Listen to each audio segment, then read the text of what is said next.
Good morning to all of you. Today we are going to discuss on assumptions of law of demand. पिछले class में हम लोगों ने मांग का नियम, मांग वक्र, मांग तालिका का अध्ययन किया था।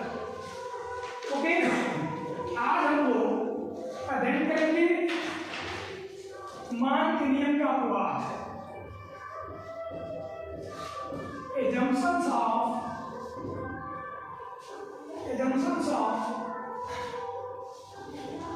law of demand।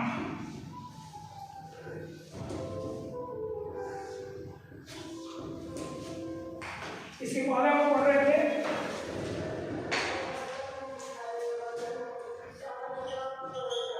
Law of demand. क्या पढ़ रहे थे इसके पहले हम? लॉ ऑफ डिमांड, मांग का नियम, मांग का नियम। ओके, आज मांग का नियम कहता है कि वस्तु के मूल्य में और वस्तु के मूल्य और वस्तु की मांगी गई मात्रा में, वस्तु के मूल्य और वस्तु के मांगी गई मात्रा में क्या होता है? प्राइस ऑफ कमोडिटी और विपरीत रिलेशनशिप होता है, अपोजिट रिलेशनशिप होता है, विपरीत संबंध होता है, इनवर्स रिलेशनशिप होता है। वस्तु के मांग, वस्तु के मूल्य और वस्तु की मांगी गई मात्रा में विपरीत संबंध होता है और यह विपरीत संबंध ही मांग का नियम कहलाता है। क्या कहलाता है? मांग का नियम कहलाता है। जब किसी बाजार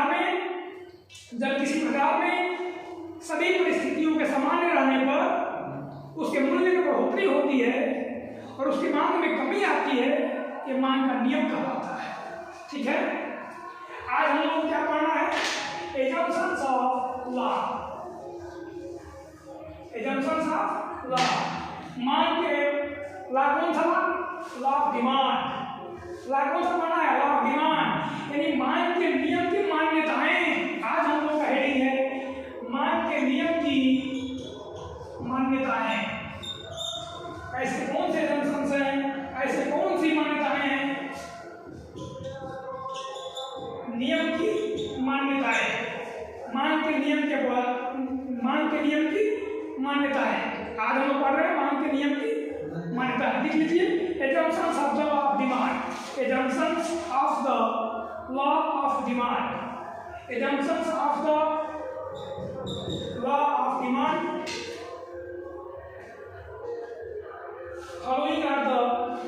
Following are the main assumptions of law of demand। Following are the main assumptions of law of demand।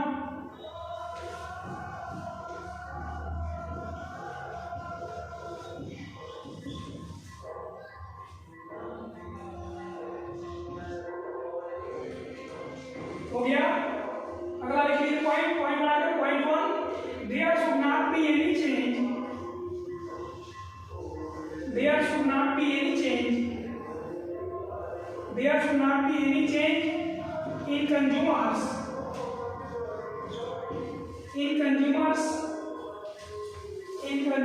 interest,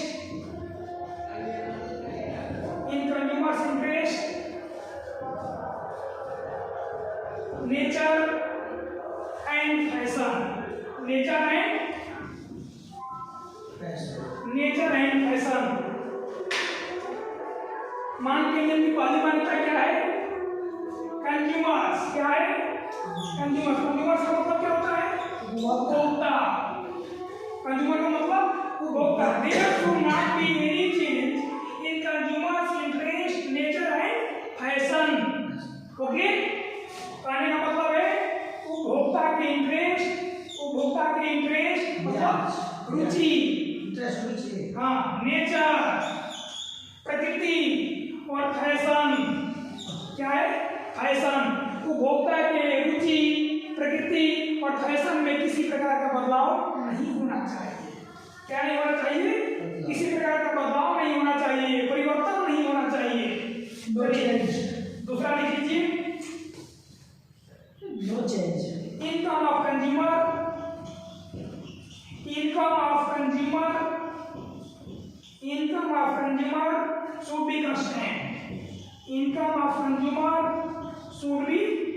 constant.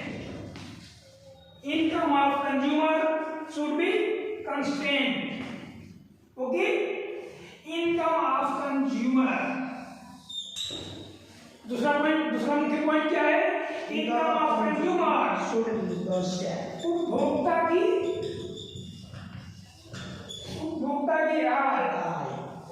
की आय क्या होनी चाहिए? कांस्टेंट होनी चाहिए, स्थिर होनी चाहिए।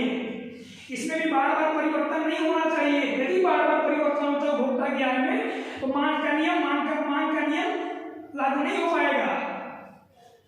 यानी पहला चीज क्या है? There should not be any change in consumers interest, nature and fashion.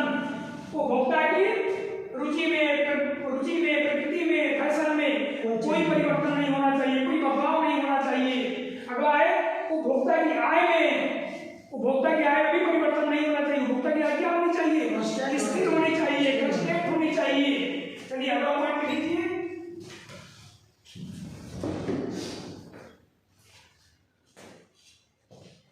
There should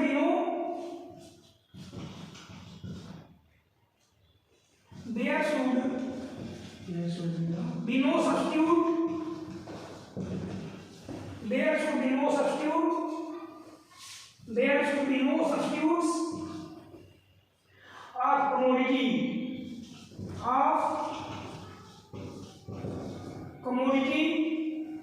available in the market. Commodity available in the market. समझना क्या होगा?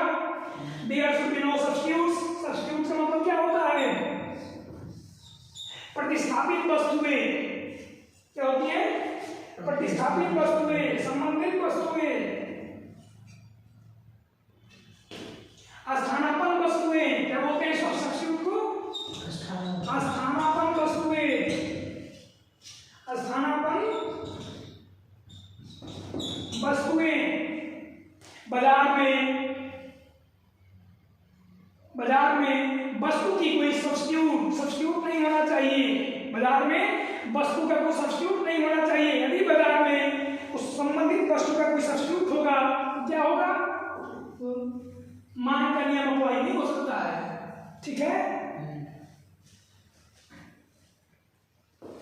यदि बाजार में जैसे एज फॉर एग्जाम्पल किसी बिस्किट का नाम बताइए। पार्ले जी बिस्किट। क्या बोला आपने? पार्ले जी बिस्किट। क्या नाम है बिस्किट का? किस कंपनी का है? पार्ले जी का है। पार्ले जी का नहीं है, पार्ले जी बिस्किट का नाम है, पार्ले कंपनी का है। किस कंपनी का है? पार्ले कंपनी का है। यदि पार्ले इंग्लिश नाम है? हाँ इंग्लिश है। यदि पार्ले जी कंपनी के बिस्कुट का मूल्य 2 रुपया था तो बाजार में इसकी डिमांड 100 यूनिट थी। बाजार में इसकी डिमांड 100 यूनिट थी।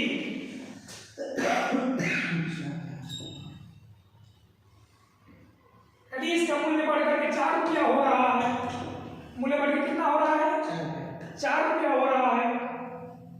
क्वांटिटी घटेगा कि बढ़ेगा? या इसका मूल्य घट करके मान लीजिए 1 रुपया हो गया, क्वांटिटी बढ़ जाएगा। क्वांटिटी बढ़नी चाहिए। मूल्य घट रही तो क्या होगी? क्वांटिटी बढ़नी चाहिए, 150 होना चाहिए। लेकिन क्या जब इसकी कोई स्थानापन्न वस्तु नहीं होगी, कोई सब्स्टिट्यूट इफेक्ट नहीं होगा। जैसे एक और बिस्किट का नाम बताइए। Britannia, tiger. हम ले लेते हैं एग्जांपल टाइगर बिस्किट का। कौन सी बिस्किट का? टाइगर बिस्किट का। टाइगर बिस्किट का मूल्य 2 रुपया। या सेम क्वालिटी पार्ले जी कोई टाइगर बिस्कुट का ये होगा और इसका मूल्य 2 रुपया से घट करके पार्ले जी 1 रुपया हुआ है और इसका 4 नहीं, इसका और रिड्यूस कर जाएगा। या मान लीजिए इसका भी 1 रुपया हो गया, दोनों का डिमांड बराबर होगा या कम होगा? कम हो जाएगा, कस्टमर बढ़ जाएंगे। बहुत सारे लोगों को क्वालिटी पसंद होगी आपकी, बहुत सारे लोगों को नहीं पसंद होगी। यानी मार्केट में कोई सब्स्टिट्यूट नहीं होना चाहिए। ओके, अगला पॉइंट लिख लीजिए।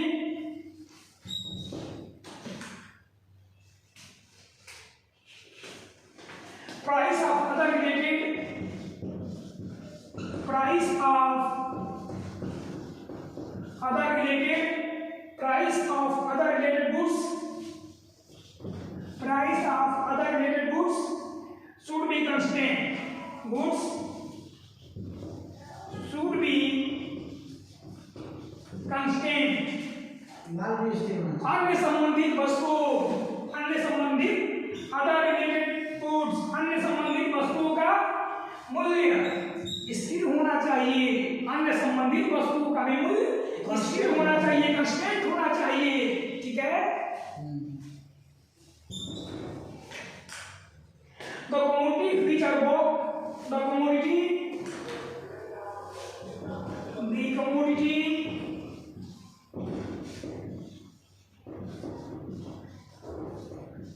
which are bought BOUGST should not be prestigious goods. बॉक्ड खरीदा। हाँ, खरीदना should not be prestigious goods. Prestigious goods. इसका मेन पॉइंट है prestigious goods. क्या लिखा है? The commodity which are bought should not be prestigious goods. क्रय की जाने वाली वस्तु प्रतिष्ठा सूचक नहीं होनी चाहिए। क्या नहीं होनी चाहिए? प्रतिष्ठा सूचक नहीं होनी चाहिए। प्रतिष्ठा सूचक से क्या तात्पर्य है जी? प्रतिष्ठा सूचक जैसे बहुत सारी ऐसी चीजें होती हैं जिनके खरीदने से हमको लगता है कि मेरी वैल्यू बढ़ गई, मेरी प्रतिष्ठा बढ़ गई। बड़े बड़े लोग महंगा पेन यूज करते हैं, जैसे पार्कर का पेन के पेन की प्राइस 400 से बढ़कर के 450 रुपये की मान लीजिए हो जाती है, तो उसके डिमांड पे कोई प्रभाव नहीं पड़ेगा। क्यों नहीं पड़ेगा? क्योंकि इसके बाद डिमांड अप्लाई नहीं होगा। ये प्रतिष्ठा सूचक वस्तुएं हैं जिनको लग रहा है कि पार्ले पेन हम यूज करते हैं, जिनको आदत है, जिनका फैशन है, वो चेंज डिमांड में कमी नहीं आएगी। इसलिए प्रेस्टिजियस जो वस्तु ट्राई कर रहे हैं, कमोडिटी व्हिच आर बोथ, जो भी वस्तु ट्राई कर रहे हैं वो प्रतिष्ठा सूचक वस्तु नहीं होनी चाहिए। ठीक है। जैसे पार्ले जी है, उसका दाम 200 रुपया हो जाएगा तो खरीदे करेगा। नहीं, ऐसा नहीं है। ऐसा नहीं है। पार्ले जी प्रतिष्ठा सूचक वस्तु नहीं है। पेन है। हाँ, इसमें क्या है, बहुत सारे ऐसे कस्टमर पेन जी का वो रुचि है, उसी को सिर्फ खाएंगे। तो ऐसे लोगों की डिमांड चाहे प्राइस जो कुछ भी, ये प्राइस इंक्रीज करे डिक्रीज करे, वो मांगी गई मात्रा पर डिमांड पर कोई प्रभाव नहीं पड़ता है।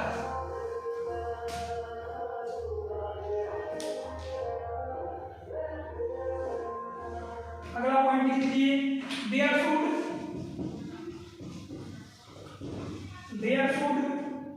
not be any change. There should not be any change.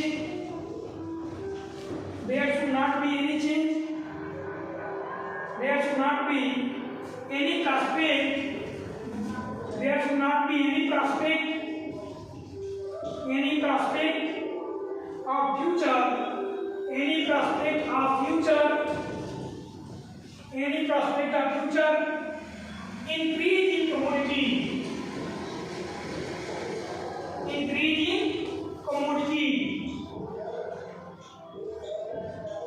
पढ़िए अगला लाइन क्या है?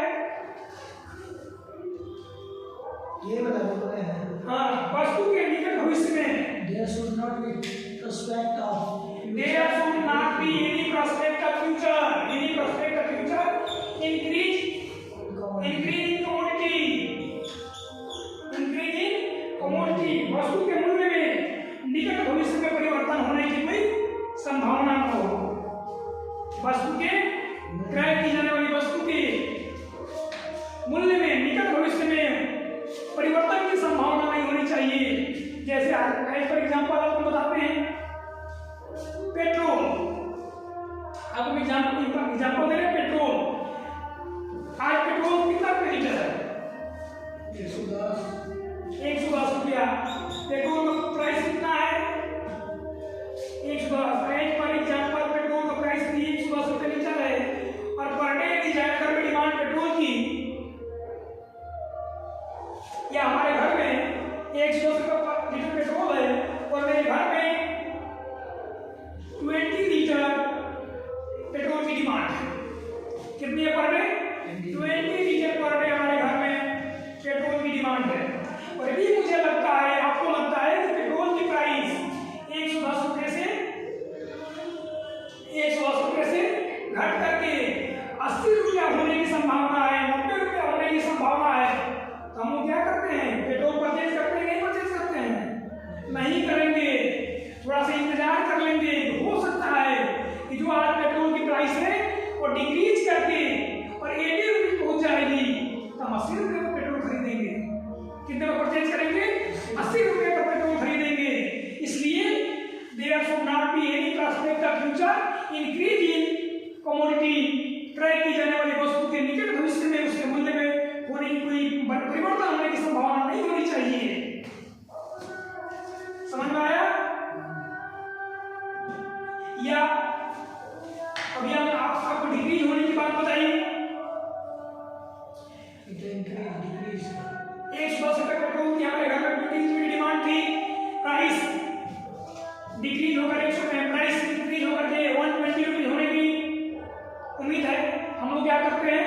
तुरंत हमको लगेगा कल दाम बढ़ जाएगा, तो हमारी क्वांटिटी कल की तुलना में आज ही पेट्रोल खरीद करके रखना सुरक्षित कर लेते हैं। क्योंकि मानव स्वभाव, ह्यूमन बिहेवियर स्वार्थी स्वभाव होता है।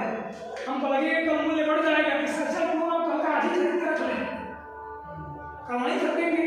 यानी प्राइस बढ़ने के बाद उसकी मूल्य, उसकी मांग में बढ़ोतरी हो जाएगी, मांग उसका डिक्रीज कर जाएगा। इसलिए कहा गया है कि क्रय की जाने वाली वस्तु के मूल्य में निकट भविष्य में परिवर्तन होने की, चेंजिंग होने की संभावना नहीं होनी चाहिए। अगला लिख लीजिए।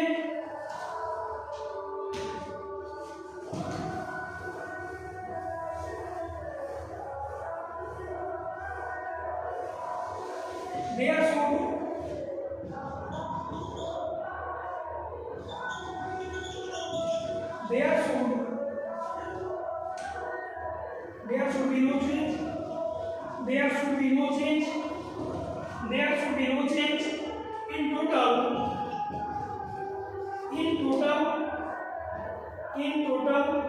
Worth of the consumer.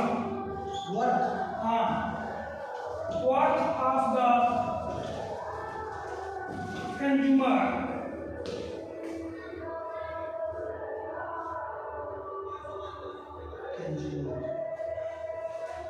Total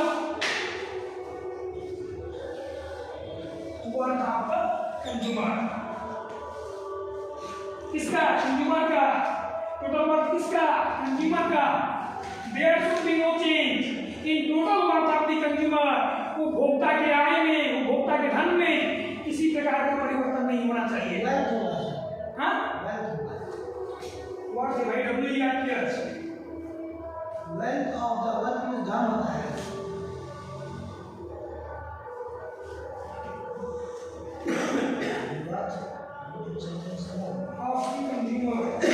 मेरे हिसाब से वेल्थ होना चाहिए।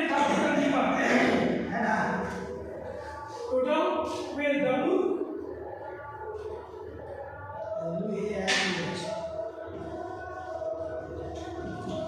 Total wealth of the consumer. उपभोक्ता के कुल धन में, कुल आय में परिवर्तन होने की उम्मीद नहीं होनी चाहिए, परिवर्तन नहीं होना चाहिए, तब हमारा मांग का नियम अप्लाई होगा। लास्ट पॉइंट इसका लिख लीजिए। There should not be any change in population. There should not be any change in population. There should not be change in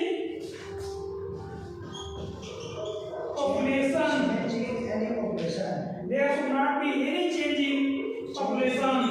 किसमें चेंज नहीं होना चाहिए? आबादी में, पॉपुलेशन में, जनसंख्या में। यदि ये सारे टर्म्स अप्लाई होंगे तो मांग का नियम लागू होगा। क्या होगा? तब जाकर के लॉ ऑफ डिमांड लागू होगा। इतना पॉइंट होने के बाद जी इसका कोई भी अगर रिवर्स अपोजिट होगा तो वो नहीं होगा ना। पहला पॉइंट हमने क्या पढ़ा? उपभोक्ता के स्वभाव में, फैशन में, रुचि में परिवर्तन नहीं होना चाहिए। नेचर में। चलिए अब यूजीसी की परीक्षाओं में, यूजीसी नेट की परीक्षा में क्वेश्चन आएंगे लॉ ऑफ डिमांड से जुड़ेंगे, उनको जरा आगे नजर देखने का प्रयास करेंगे।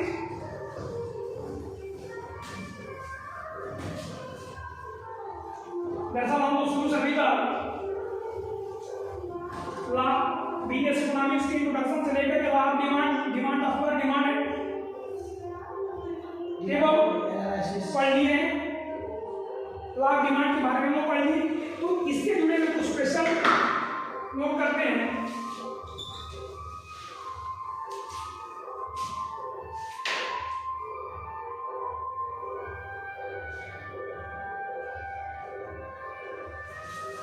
आपूर्ति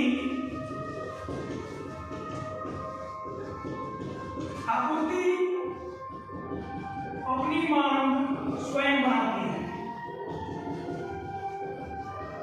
आपूर्ति अपनी मांग स्वयं बनाती है और इसलिए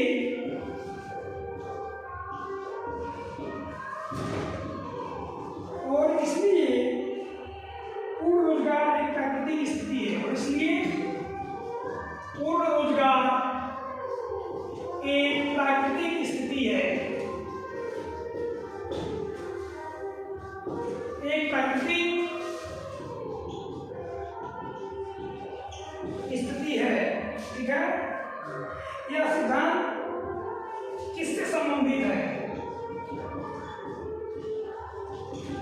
यह सिद्धांत किससे संबंधित है?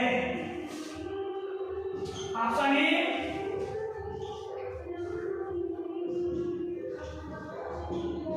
Alfred Marshall,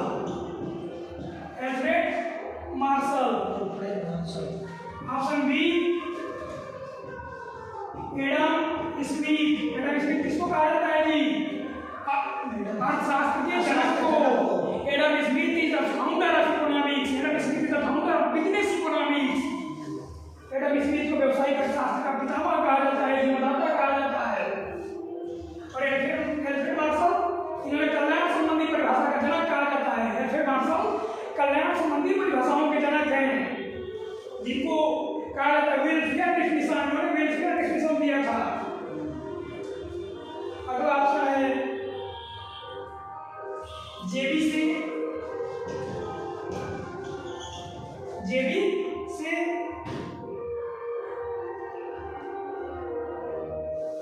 Giffen paradox. Giffen paradox. चलो बताओ, आपूर्ति अपनी मांग स्वयं बनाती है और इसलिए पूर्ण रोजगार एक प्राकृतिक स्थिति है। यह नियम, यह सिद्धांत किसने दिया था?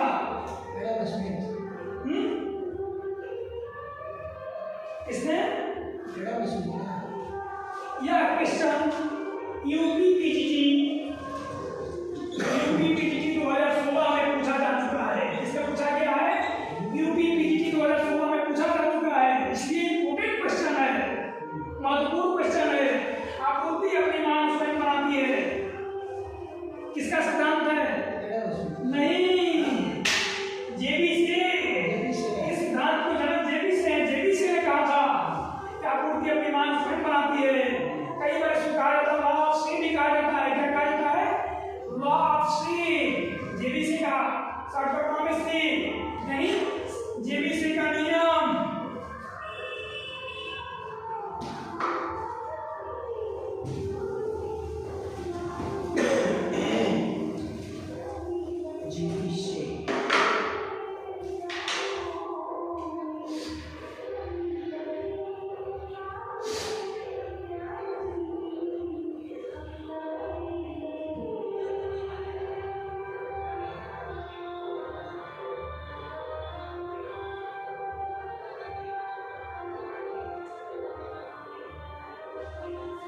So who is called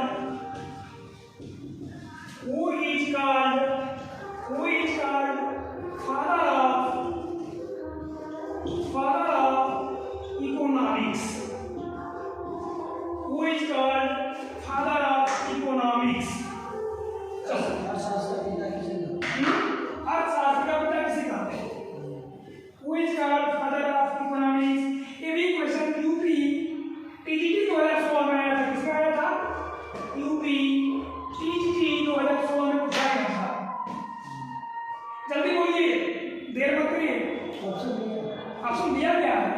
हाँ ये रहा एडम स्मिथ एडम स्मिथ को एडम स्मिथ सही टिक कर दे 100% क्लियर एनी कंफ्यूजन यानी आपके अनुसार Adam Smith is the father of economics 100% सही।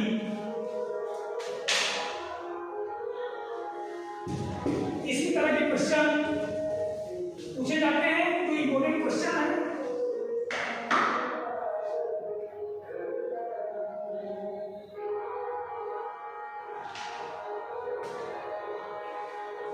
अर्थशास्त्र को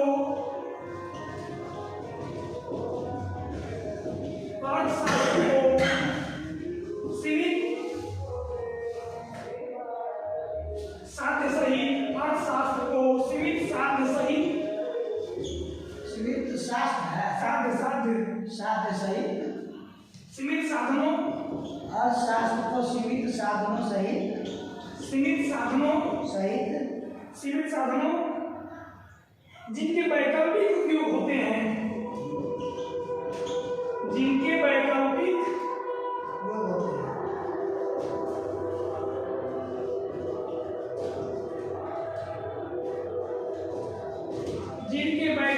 उपयोग होते हैं कि विज्ञान के रूप में परिभाषित किया है कि विज्ञान के रूप में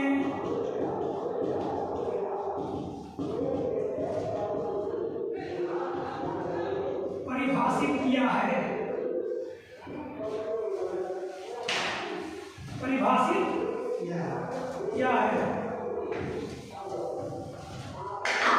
एक नाम और जोड़ते हैं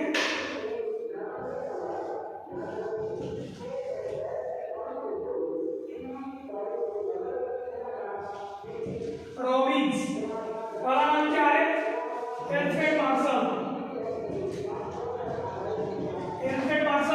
चार इकोनॉमिस्टों का नाम आपके सामने है Alfred Marshall Adam Smith Jamieson और रॉबिन्स। अर्थशास्त्र को सीमित साध्य सहित सीमित साधनों जिनके वैकल्पिक उपयोग होते हैं को विज्ञान के रूप में किसने डिस्क्राइब किया किसने परिभाषित किया है एल्फ्रेड मार्शल ने। सही करते हैं सही है ना ठीक लगा दे 100% बिल्कुल गलत। रॉबिन्स ने सेक्रेसी का डेफिनेशन दिया था सेक्रेसिटी का दुर्लभता का डेफिनेशन रॉबिन्स ने दिया था उसके कारण सीमित साधनों के वैकल्पिक उपयोग होते हैं।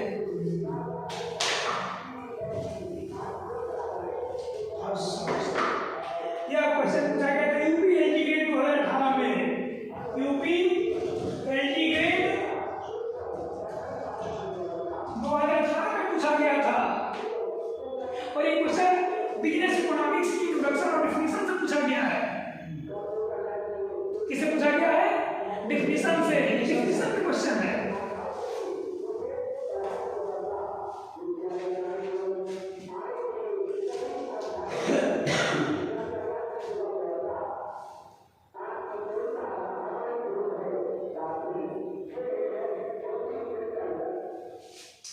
चलिए एक क्वेश्चन और लिखते हैं इसके बाद अगले टॉपिक पर आएंगे।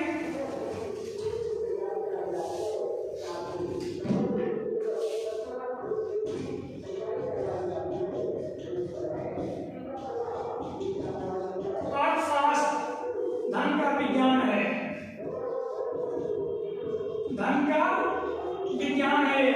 Economics is the science of wealth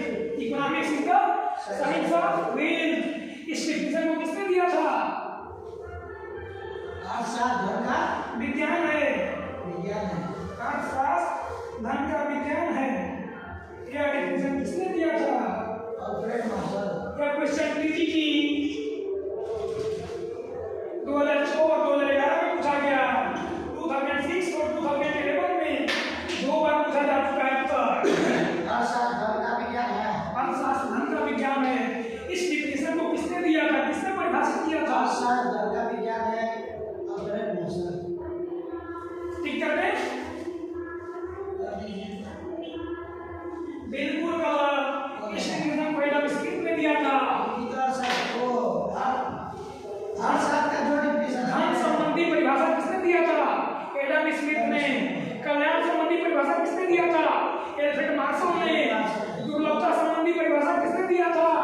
Robins ने और विकास को ने परिभाषा किसने दिया था?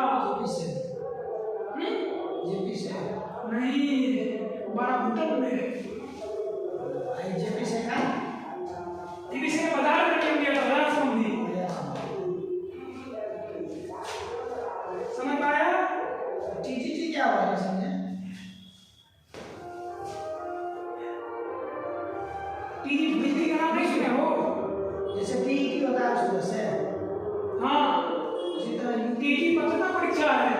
टीजीटी का परीक्षा अलग होता है, टीजीटी का अलग होता है, पोस्ट ग्रेजुएट टीचर। टीजीटी। चलो अगला क्वेश्चन देखते हैं।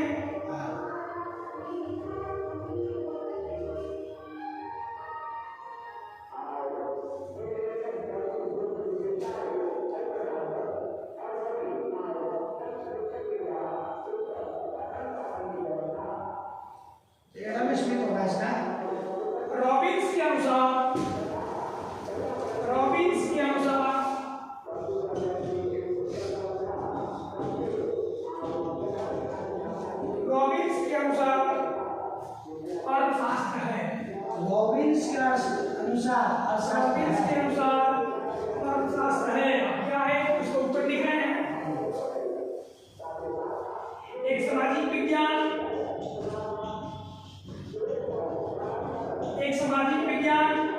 ये सोशल साइंस, एक व्यक्तिगत विज्ञान,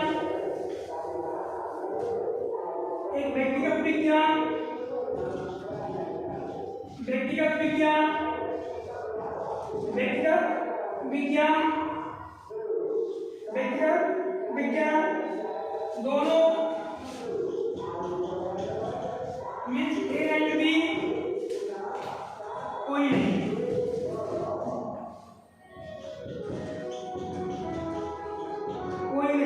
नॉन ऑफ दीज। क्या होगा इसका उत्तर?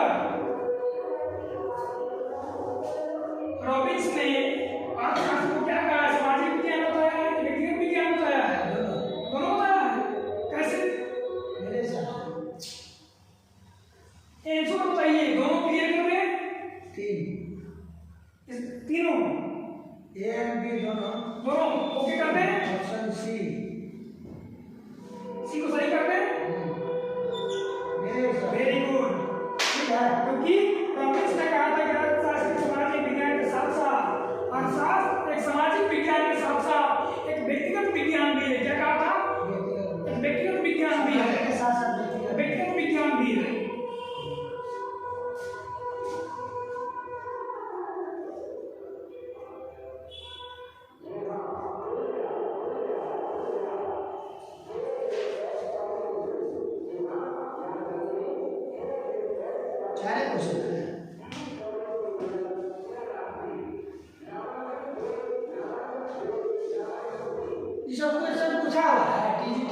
बिल्कुल पूरा ईयर वाइज होना पड़ा आपको। ईयर वाइज सारी ईयर मैंने भी लिखा है। इसका पेपर उठा करके देखिए, आपको मिलेगा। पेपर उठाइए और देखिए। तो ये मतलब कि जो आप पढ़ा रहे हैं उस हिसाब से तो क्वेश्चन बनिए जाएगा आराम से। सर जो पढ़ा रहे हैं उसी में से क्वेश्चन है। आप क्या पढ़ रहे हैं ये मायने रखता है ना। हम तो वही क्वेश्चन पढ़ाएंगे जो इम्पोर्टेंट होगा। आप कितना समझ रहे हैं ये आपके लिए मायने रख रहा है। अभी तक जितने क्वेश्चन पूछे गए उसका जो जितना परफॉर्मेंस आना चाहिए वो नहीं आ पा रहा आपके पास।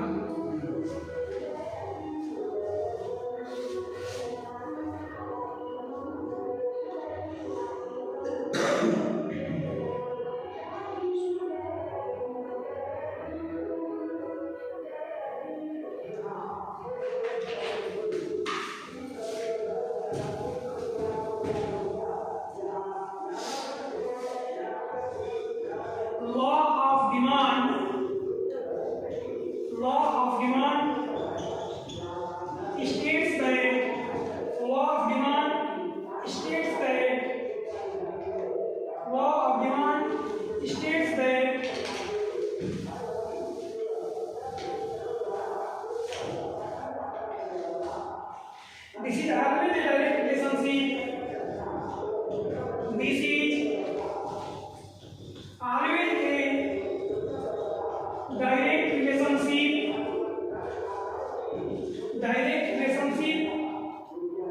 between price and quantity demanded. Between price and quantity demanded. Quantity demanded.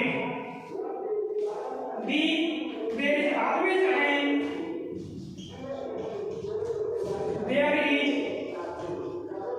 always an inverse relationship.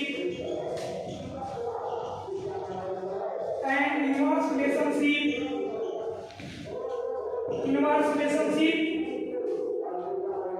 between price and quantity demanded. Between price and quantity demanded.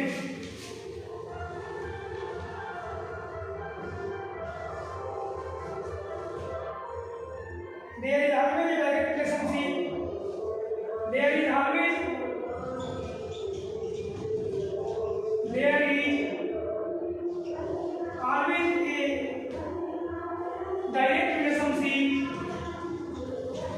direct relationship between desire and demand. Between desire and demand. और last option है हमारा there is no relationship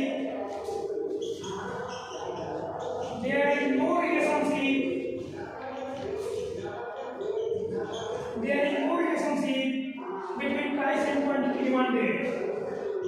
Between price and quantity demanded. बताइए इसका answer कौन सा होगा? आपके सामने सबसे सिंपल क्वेश्चन है इकोनॉमिक्स का, सबसे सिंपल क्वेश्चन आपका अब तक का सबसे सिंपल क्वेश्चन आपके सामने। बताइए इसका आंसर कौन होगा? A B C D. A clear है? टिक कर दें, लॉक कर दें इसको, ये फिर सोच लीजिए।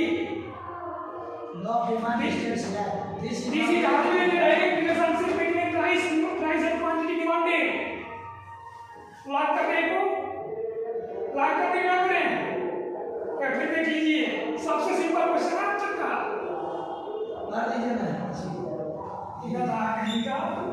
एकदम गरार लगे जी। There is always an inverse relationship between price and quantity demanded. मांग का नियम क्या कहता है? वस्तु के मूल्य और वस्तु की मांगी की मात्रा में विपरीत संबंध होता है। There is an inverse relationship between price and quantity demanded. समझ में आया?